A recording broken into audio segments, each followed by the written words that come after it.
சாகாம அதுக்குள் போகவே முடியாது. எது கொடுத்தாலும், எது கிடைக்காவிட்டாலும், எது இருந்தாலும், எது இல்லாவிட்டாலும் எனக்கு ஒரு நிச்சயம் இருக்கிறது. எனக்கு ஒரு ஜீவ கிரீடம் வைக்கப்பட்டிருக்கிறது. அதை நான் வாஞ்சையாய் தொடுகிறேன். அல்லேலூயா. அதுதான் இதுவும் ஜீவனமான மார்க்கம். அதுக்குதான் கர்த்தர் உங்களை என்னையும் அழைச்சிருக்கிறாரு.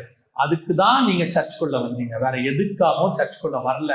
எதுக்கு சர்ச்சுக்கு வந்த, ஏன் வந்தேன்னு ஆண்டவர் கேட்டா நீ என்ன பதில் சொல்வ? நம்ம என்ன சொல்லுவோம்? ஆண்டவரே, நான் சர்ச்சுக்கு சாக வந்தேன் ஆண்டவரே. நான் உலகத்துக்கு செத்து உமக்குள்ளே வாழ வந்திருக்கிறேன். இந்த எண்ணம் வந்தாதான் நீ சபைக்கு வந்த நோக்கம் நிறைவேறும். அல்லேலூயா. நாம் ஜெபிக்க போகிறோம். தேவ சமூகம் எழுந்திருக்கலாமா? நாம் எல்லாம் எழுந்திருக்கோம். நன்றி ஆவியானவரே. கொடான ஸ்தோத்திரம். இந்த வார்த்தைகள் உங்களுக்குள்ளே வந்திருக்குமானால், ஆவியானவர் உங்களுக்குள்ளே இடைப்பட்டு இருப்பானால், இது உங்களுக்குள்ளே ஊடுருவி இருக்குமானால்,